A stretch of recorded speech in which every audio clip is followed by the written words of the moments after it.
Video शुरू करें उससे पहले चलिए कुछ कुछ प्रश्नों को देख लेते हैं। कृषि वानिकी से आप क्या समझते हैं? मतलब कृषि वानिकी क्या है या कृषि वानिकी कैसे की जाती है? सामाजिक वानिकी से आपका क्या अभिप्राय है? सामाजिक वानिकी क्या है? Agro forestry and social forestry.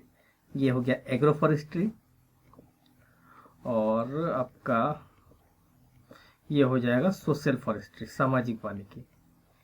ये इससे आपका क्या अभिप्राय है? वन संरक्षण क्यों जरूरी है? और चौथा और आखिरी आखिरी सवाल है इसमें कि कृषि वानिकी या सामाजिक वानिकी जो है ये वन संरक्षण में किस प्रकार सहायक हो सकते हैं या सहायक हैं क्या? सहायक हैं तो किस प्रकार? तो नमस्कार दोस्तों, मैं हूं चंद्रशेखर और आप देख रहे हैं हमारा चैनल संघर्ष द स्ट्रगल। और संघर्ष द स्ट्रगल में हमारा चल रहा है अभी Indian geography series. Indian geography का हम 58वां एपिसोड है जिसमें हम कृषि एवं कृषि वानिकी एवं वन संरक्षण पर बात करेंगे। तो दोस्तों चलिए अब बातचीत को आगे बढ़ाते हैं कृषि वानिकी एवं वन संरक्षण। कृषि वानिकी क्या है ये? एक्चुअली कृषि वानिकी भूमि का एक सतत प्रबंधन है जो कुल उत्पादन में वृद्धि करता है, फसलों, वृक्षों तथा जंतुओं को आपस में समन्वित करता है। चलिए हम यहाँ पर एक फोटो के द्वारा दिखाते हैं। ये खेत है, खेत के चारों ओर पेड़ लगे हैं और यहाँ भी आप देख सकते हैं कुछ छोटे छोटे पौधे लगाए गए हैं। ये बागवानी की मतलब कि ये फसल और वृक्षों को एक साथ उगाने की पद्धति है। अब होता यह है कि अब देखिए अभी जो इस साल का मतलब सूखा होने जा रहा है, ये ऑलमोस्ट सूखा, सावन लगभग खत्म हो चुका और बुआई धान की रोपाई संभव नहीं हो पाई है अभी तक। इतना पानी ही नहीं है कि धान की रोपाई हो सके, मतलब इतना भी पानी नहीं है कि मोटर से चला कर। ऐसे में यदि खेतों के चारों ओर यदि वृक्ष लगा दिया जाए तो ये वृक्ष दो काम करेंगे। एक तो यहाँ का नमी को बरकरार रखेंगे, जो भी फसल लगाएंगे उसको, आपको जैसे पता है कि पेड़ों की जो जड़ें हैं वो पानी को पकड़ती है, नमी को पकड़ता है और इसको यहाँ से इस क्षेत्र की नमी बनाए रखेंगे। और दूसरा कि जब ये पेड़ बड़े हो जाएंगे तो इसको काट कर एक आर्थिक आय मतलब पैसा बना सकते हैं। यानी कि एक तरह से ये एक फसल बीमा होगा। यदि इंसान अपने और यदि खेत खेत में जैसे कि मैं यहाँ हूँ, यहाँ यदि पश्चिम में खेत के पश्चिमी हिस्से में यदि पेड़ लगाया जाए तो वो एक विंड ब्रेकर की तरह काम करेगा और लू हो या पाला हो, कुहासा हो, इन सब में बचाएगा।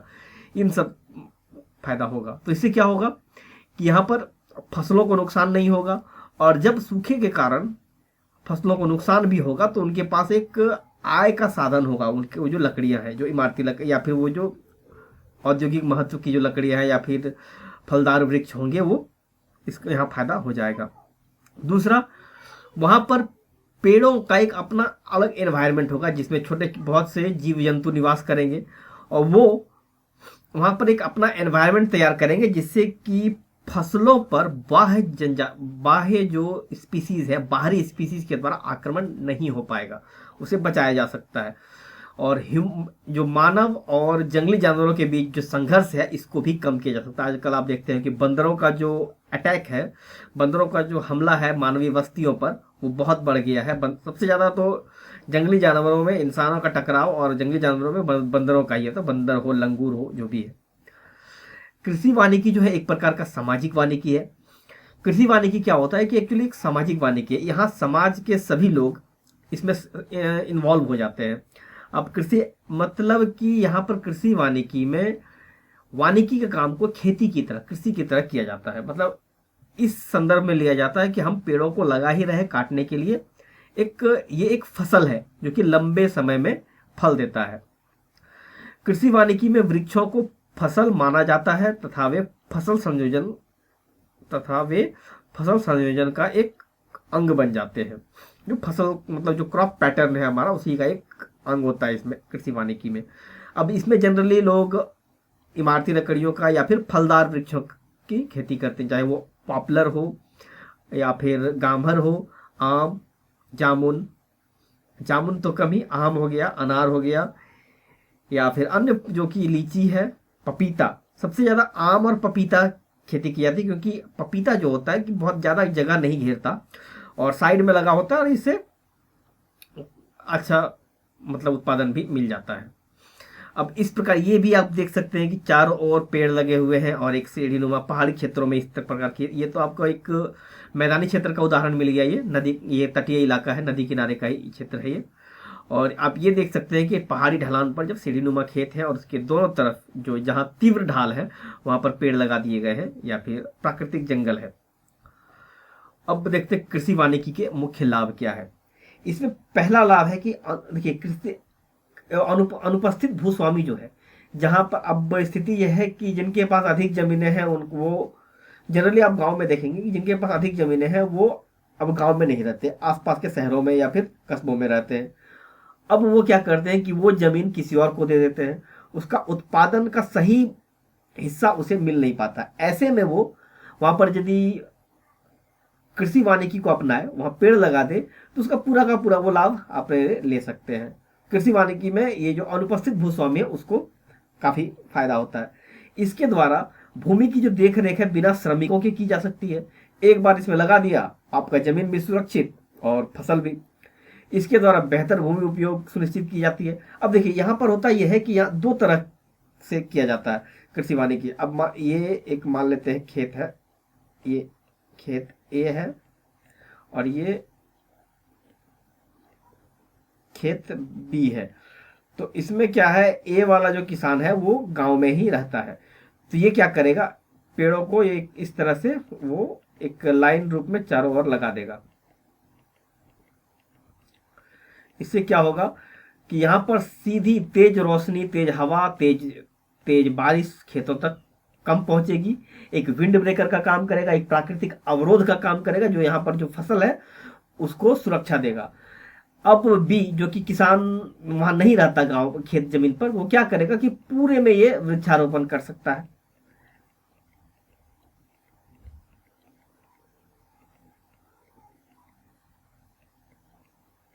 पूरे जमीन में ये खेती के वृक्षारोपण कर सकता है, अलग अलग वृक्ष लगा सकता है, फलदार वृक्ष या फिर इमारती लकड़ियों के लिए। इसका एक बेहतर भूमि उपयोग हो सकता है, क्योंकि देखिए किसान जो भी खेत हो उसके चारों ओर एक बहुत बड़ा जगह छूट जाता है जिसमें कि खेती नहीं की जाती, और वो एक प्राकृतिक अवरोध का काम करेगा, जानवरों से भी बचाएगा और जैसे धूप, पानी, लू, आंधी, पाला वगैरह से भी सुरक्षा प्रदान करेगा। और यहाँ पर बी में क्या हो रहा है, जो जहाँ की किसान उपस्थित नहीं है, यहाँ इसके लिए एक इसकी जमीन भी सुरक्षित और फसल भी सुरक्षित। यह रोजगार सृजन में भी सहायक है। मिट्टी की गुणवत्ता बेहतर की जा सकती है इससे। कि होता यह है कि देखिए बार बार हम जहाँ पर रोपण कृषि करते हैं तो वहाँ की मिट्टी में जो पोषक तत्वों की भारी कमी आ जाती है। एक प्रक्रिया आपने पढ़ा होगा, ब्लांचिंग। ब्लांचिंग उसमें क्या होता है कि ये, सॉरी ब्लांचिंग नहीं, मल्चिंग। मल्चिंग एक ऐसी प्रक्रिया होती है कि जब वृक्ष के पत्ते खेतों में बिछा दिए जाते हैं और कुछ समय के लिए छोड़ दिया जाता है, धीरे धीरे वो एक अपने जो पोषक तत्वों को प्राप्त कर लेता है। अब ऐसी स्थिति में क्या होगा, खेतों का जो ह्यूमस का जो मात्रा है वो बढ़ जाएगा, जो पहले कम हो चुका था वो मेंटेन हो जाएगा। यहाँ भी वही स्थिति आएगी और बाद में फिर यदि काट के इसको हटाया भी जा सकता है, फिर से इसको कृषि लायक बनाया जा सकता है। ईंधन के लिए लकड़ी तथा चारा, लकड़ी, चारा तथा इमारती लकड़ियों की जरूरतों को भी पूरा करती है। अब देखिए कुछ पत्ते जो जैसे छोटे जानवर हैं, कभी कभी तो गाय भैंसों को भी पत्ते खिलाए जाते हैं। हमेशा चारा उगाना तो संभव नहीं है। अब अभी देखेंगे, जब जैसे कि मैंने अभी कहा कि ये इस साल ये सूखे का साल होने जा रहा है, ये लगभग ऑलमोस्ट सूखा पड़ने वाला है, ये सूखा पड़ चुका है, लगभग सावन लगभग खत्म हो चुका है पूरा, और उसके बाद भी अभी रोपाई संभव नहीं हो पाई है। रोपाई 10% भी, 10% क्या, 1-2% भी रोपाई नहीं हुई है। तो ऐसे में ये एक सूखे, तो चारे की, अनाज की तो कमी पूरी की जा सकती है लेकिन चारे की भयानक कमी होगी। इसमें क्या करेंगे कि ये जो है कुछ पेड़ होते हैं जैसे कि सुबबुल, हमारे यहाँ पर ये झारखंड और बिहार में जो सुबबुल एक ऐसा पेड़ है जो कि एनिमल प्रोटीन के लिए बहुत इंपॉर्टेंट है, वो बहुत ही महत्वपूर्ण है। मतलब जानवरों को जो प्रोटीन मिलता है उसके लिए बहुत, प्रोटीन का एक बहुत सस्ता और अच्छा स्रोत है सुबबुल का पत्ता।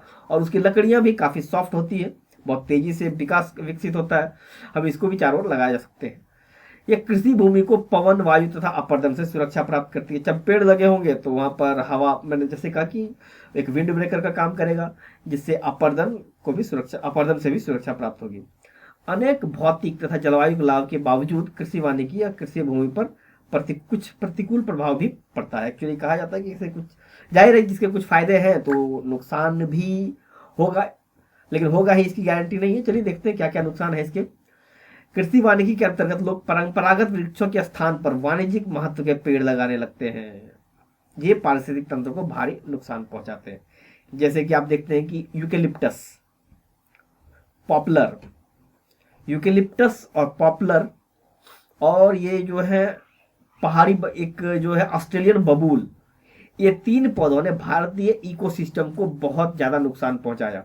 यूकेलिप्टस जो है किसी भी क्षेत्र में जहां लगा दिया जाए तो वहां पर पानी बहुत सोखता है और वहां पर भूमिगत जल का जो भंडार है उसको कम कर देता है। दूसरा पॉपुलर एक ऐसा पेड़ है जो कि मिट्टी को नहीं पकड़ता, बहुत कम पकड़ता है, जिसके कारण अब जैसे कहा जाता है कि उत्तराखंड में जो पहले ओक यानी देवदार के जो पेड़ थे, देवदार के पेड़ों को हटाकर पॉपुलर लगाया गया, जिसके कारण 2013 में वो एक त्रासदी देखी गई। उस त्रासदी में एक बड़ा योगदान पॉपुलर के पेड़ों द्वारा जो देवदार को, या फिर जो ओक का जो, सॉरी माफ कीजिएगा, देवदार यह है या नहीं, ओक, इसको ओ ए के, यही उसका नाम है, ओक का जो प्रतिस्थापित किया गया, जिसके कारण वहां पर इस तरह के त्रासदी आई, क्योंकि वो ये ओक जो होता है वो मिट्टी को पकड़ता है, और वहां का जानते हैं कि पहाड़ कच्चा पहाड़ है, मिट्टी वाला पहाड़ है, और जब पॉपुलर लगा दिया गया, बारिश तेज हुई तो मिट्टी में कटाव भी काफी तेज हुआ, और इस तरह का त्रासदी में एक योगदान कह सकते हैं इसको भी, ये भी रहा। हालांकि तो इस तरह के इकोसिस्टम को प्रभावित करता है।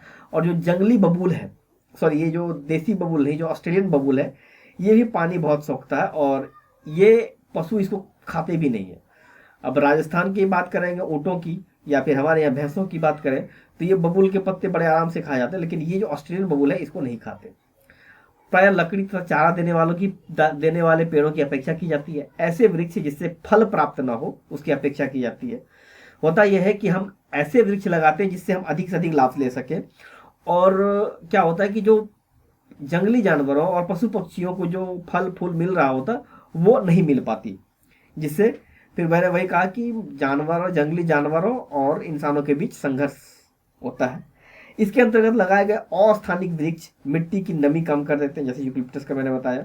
इन वृक्षों के कारण खेत में जल का अभाव हो जाता है, एक यूकेलिप्टस। अब चलिए हम बात करेंगे वन संरक्षण की।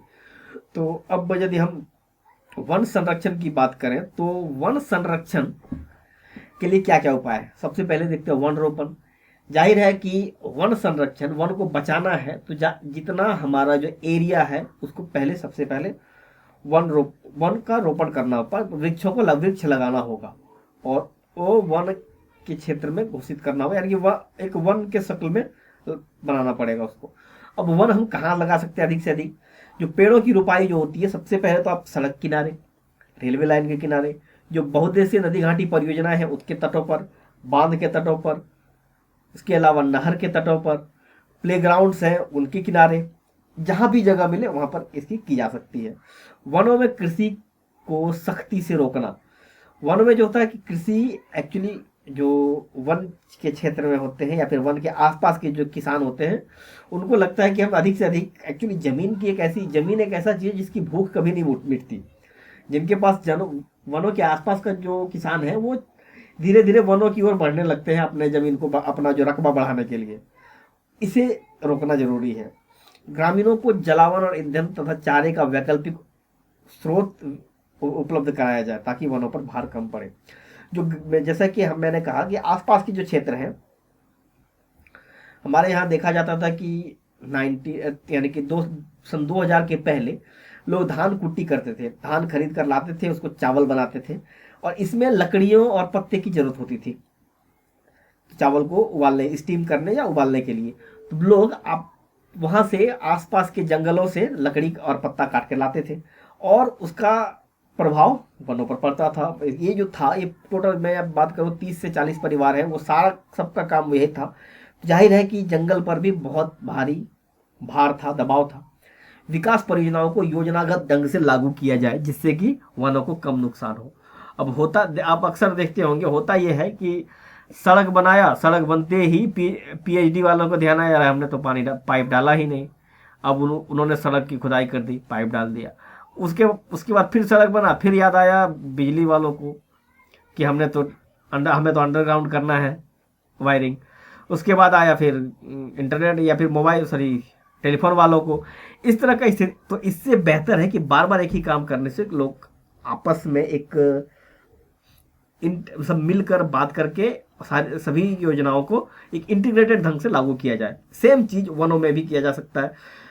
अब जैसे किसी क्षेत्र में खनन खनन का कार्य चल रहा है तो उन क्षेत्रों में पहले वन विभाग को सुनिश्चित किया जाए कि वहां पर कोई जंगली जीव जंतु नहीं है या फिर कोई भी इंडेंजर्ड स्पीसीज, चाहे वो पशु पक्षी या पौधे नहीं है, यदि हैं तो उनको पहले सुरक्षित किया जाए। और खनन अनुबंधों में एक कॉन्ट्रैक्ट में शर्तों में शामिल होना चाहिए कि समाप्ति के बाद पुनर्रोपण की शर्त भी होना चाहिए। मतलब जिन क्षेत्रों में आपने माइनिंग किया, वहाँ का जो वनों को आपने उजाड़ा, उन क्षेत्रों में दोबारा आपको वन रोपण करना है। अब है स्थानांतरित कृषि। एक और चीज जो कि सबसे ज्यादा जो वनों को नुकसान पहुंचाने वाला है वो है स्थानांतरित कृषि। स्थानांतरित कृषि को परंपरागत कृषि, बागवानी कृषि या वन संवर्धन के द्वारा स्थानांतरित किया जाना चाहिए। अब जो स्थानांतरित कृषि क्या होता है कि इसमें शिफ्टिंग कल्टीवेशन, इसको झूम खेती भी कहते हैं, जिसके बारे में हम पहले भी डिस्कस कर चुके हैं। होता यह है कि लोग, आदिवासी लोग किसी खास जगह का चयन करते, वहाँ के सारे पेड़ पौधों को काट कर उसको आग लगा देते हैं, और जो वो राख है, राख से ही वो जमीन थोड़ी उपजाऊ होती है, और उस पर 2 साल 4 साल या 5 साल खेती करते हैं और फिर वो दूसरी जगह पर चले जाते हैं। अब चूंकि जनसंख्या बढ़ रहा है तो दबाव भी बढ़ रहा है। अब वहाँ पर ये इतनी खेती की जाती है कि वो 5 साल से कम हो गया वो समय, तो यानी कि उनको 2 से 3 साल में उसको जगह छोड़ना पड़ता है। ऐसे में वनों का काफी तेजी से विनाश हो रहा है, इसको भी रोकना जरूरी है। उनको एक वैकल्पिक साधन देना पड़ेगा। ऐसा कहा जाता है कि जिन क्षेत्रों में शिफ्टिंग कल्टीवेशन वाले क्षेत्रों में जहां मनरेगा को लागू किया गया, मनरेगा ने इस शिफ्टिंग कल्टीवेशन को रोका था। तो इस तरह के और भी स्कीम्स लाए जा सकते हैं मनरेगा जैसे, जो कि शिफ्टिंग कल्टीवेशन को कंट्रोल करे, या फिर उनके पास रोजगार के बेहतर उपाय उपलब्ध कराए जाए। या दूसरा बात हो सकता है कि उनमें जहां वो झूम खेती कर रहे हैं उन्हीं क्षेत्रों में उनको बागवानी को बढ़ावा दे, फलदार वृक्षों की खेती की जाए, फलों की खेती की जाए। आगे चलिए हम बात करते हैं वनों में आग की घटनाओं को नियंत्रित या कम करने के लिए। आप देखते हैं कि पिछले साल देखे होंगे कि ये अब कितना भयानक आग है। ऑस्ट्रेलिया की आग अब तक की शायद सबसे भयानक आग थी, ऑस्ट्रेलिया और ब्राजील वगैरह आग में। इन घटनाओं को नियंत्रित या कम करने के लिए वैज्ञानिक पद्धति अपनानी चाहिए ताकि जल्दी से जल्दी कंट्रोल किया जाए। वानिकी पर रिसर्च होना चाहिए, चाहे वो कॉलेज हो, विश्वविद्यालय वगैरह में पाठ्यक्रमों में भी शामिल होना चाहिए, और इस पर अनुसंधान भी होना चाहिए। वन विभाग तथा सरकार के अन्य विभागों के बीच संपूर्ण समन्वय होना चाहिए जिससे वनों का प्रभावी तथा विवेकपूर्ण उपयोग तथा संरक्षण हो सके। अब होता यह है कि सड़क निकालना है तो सड़क बस एक वो राजमार्ग या फिर पथ परिवहन निगम, जो भी है, राष्ट्रीय राजमार्ग प्राधिकरण या फिर जो राज्य राजमार्ग प्राधिकरण है, उनके द्वारा सड़कें बनाई जाती है। इसमें वन विभाग की कितनी सहमति होती है, उनका कितना परामर्श होता है, किस रास्ते से निकालना, इन सारी चीजों पर ध्यान देना चाहिए। किस ओर वनों को चिरस्थायी या संसाधन राजस्व का स्रोत नहीं माना जाना चाहिए। ये इनका भी एक मैनेजमेंट होना चाहिए, क्योंकि ये मान लेना चाहिए कि ये संसाधन भी खत्म होने लायक है, ये भी समाप्त हो सकते हैं। इसलिए इनका पुनर्जीवन जरूरी है, रिजुवेनाइजेशन जरूरी है। तो दोस्तों, हमारे कुछ सवाल थे, उम्मीद है इन सारे सवालों का जवाब आपको आज के इस लेक्चर में मिल गया होगा। कृषि वानिकी, सामाजिक वानिकी, वन संरक्षण, कृषि वानिकी तथा वन सामाजिक वानिकी का वन संरक्षण में किस प्रकार सहायक है।